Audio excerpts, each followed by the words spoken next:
Hi, my name's Phil. I'd like to talk about politics. So, at Belgium's request, the UK, along with some other countries, is sending equipment and personnel to help protect their airspace against incursions from Russian drones as they disrupted Brussels airport and other sites last week.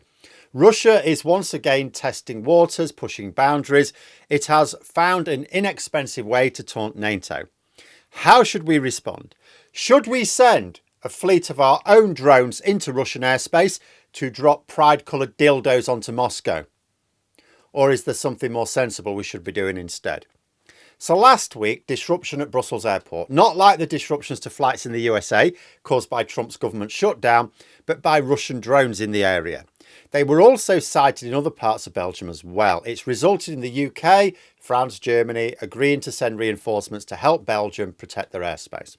Seems obvious enough why Putin is doing this. It's like the old joke, why do dogs lick their balls? Because they can. Drones allow easy and inexpensive ways to launch aerial incursions into other people's territories. With conventional air defences, shooting them down can be more expensive than the cost of the drone.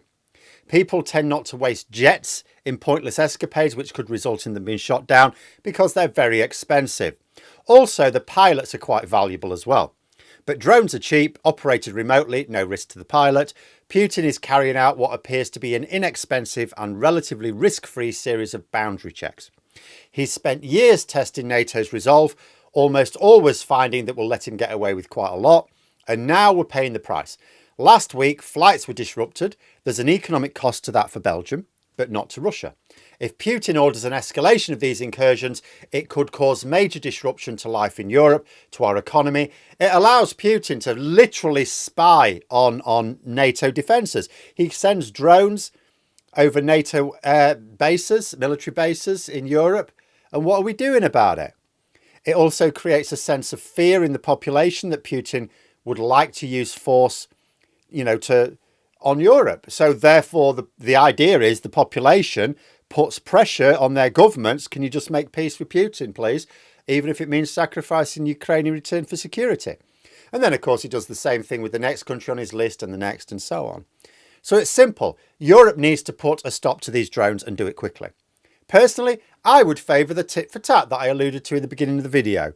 I'd honestly like to know why, if Russia can send drones into NATO airspace and it not be considered an act of war, why we don't do exactly the same. And in all seriousness, drop some ordnance onto the streets of St. Petersburg and Moscow. Not, if not rainbow dildos, because I suppose they could hurt if they hit someone. Maybe some pictures of Putin in a French maid's outfit or something. Something just to humiliate the president.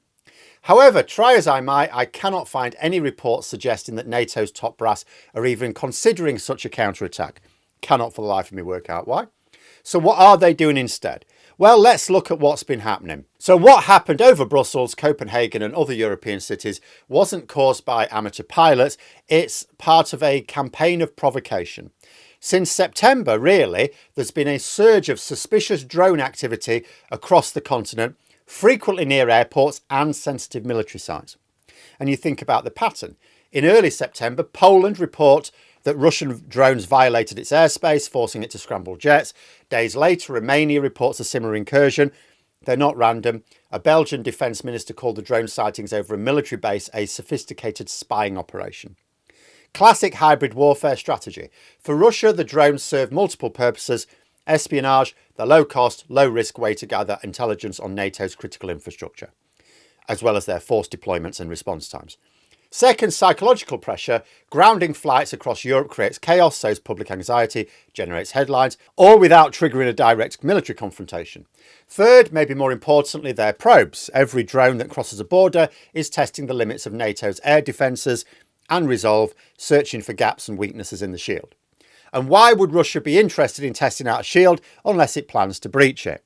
The economic cost is also a weapon. Scrambling a multi-million-dollar F-35 fighter to intercept a drone that might only cost a few $1,000s is an unsustainable economic equation. The cost disparity is a deliberate tactic designed to bleed resources and strain defence budgets.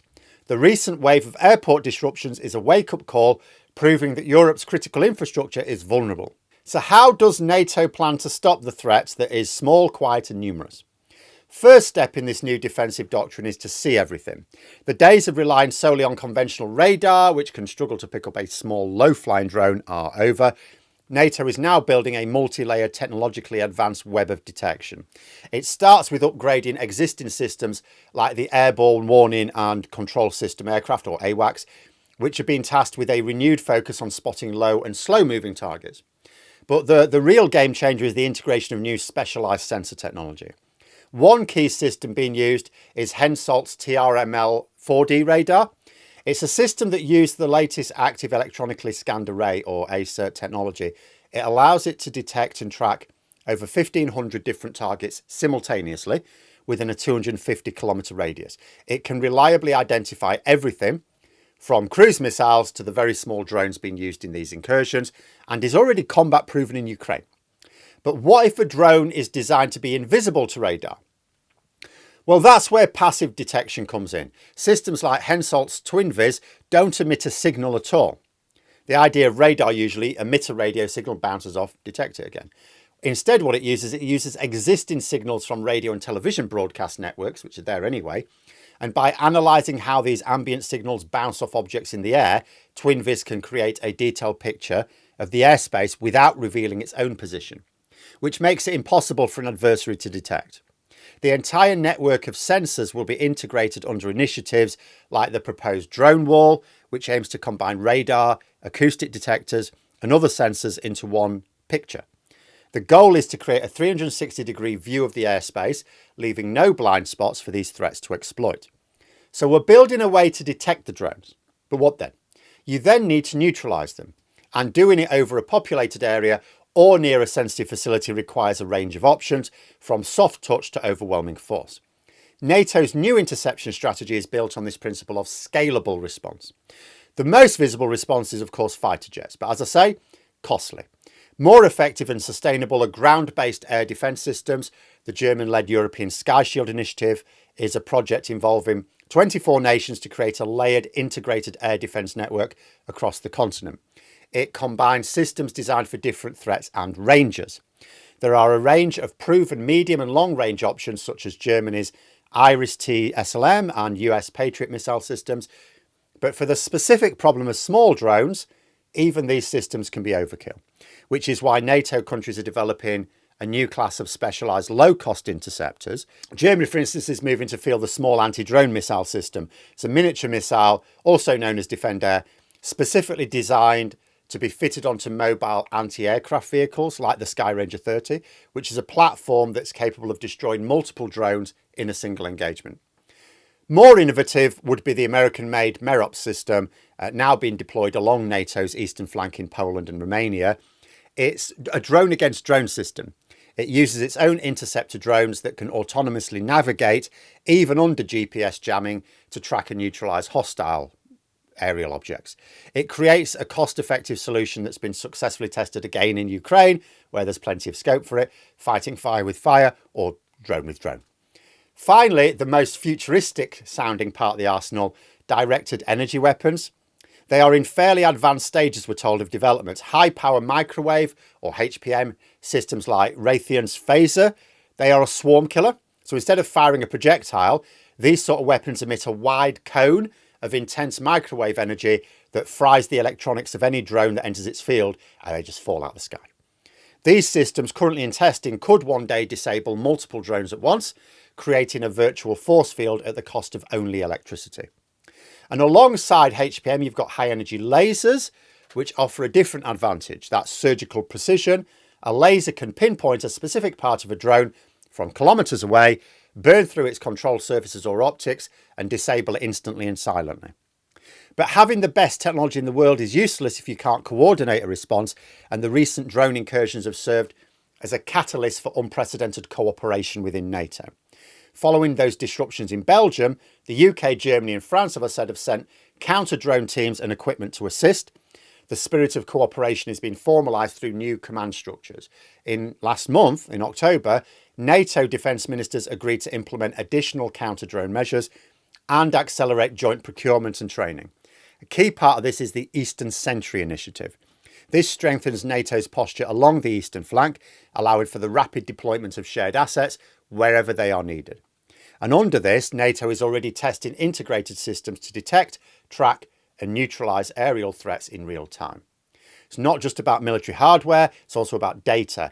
Information from a passive radar in Lithuania, a naval vessel in the Baltic Sea, or an AWACS plane over Germany can now be fused into a single operational picture. This allows commanders to see a threat as it emerges and deploy the most appropriate asset, whether it's a Polish fighter jet, a German missile battery, or a Belgian ground team. And this level of integration is what is hoped will give NATO its advantage, not just the strength of its individual members, but the power of its collective network. The goal is to make the alliance's response so fast, so seamless, and so decisive that any attempt to probe its defences is met with an immediate and overwhelming answer. That being said, some of this is still being developed, and while it is, I would still suggest NATO might like to take up my idea for unconventional aerial delivery of rainbow dildos to Moscow. Or at the very least, a good reason why not. But let me know what you think in the comments below. Please subscribe to the channel for more content. Thanks for listening, and until next time, I'll see you later.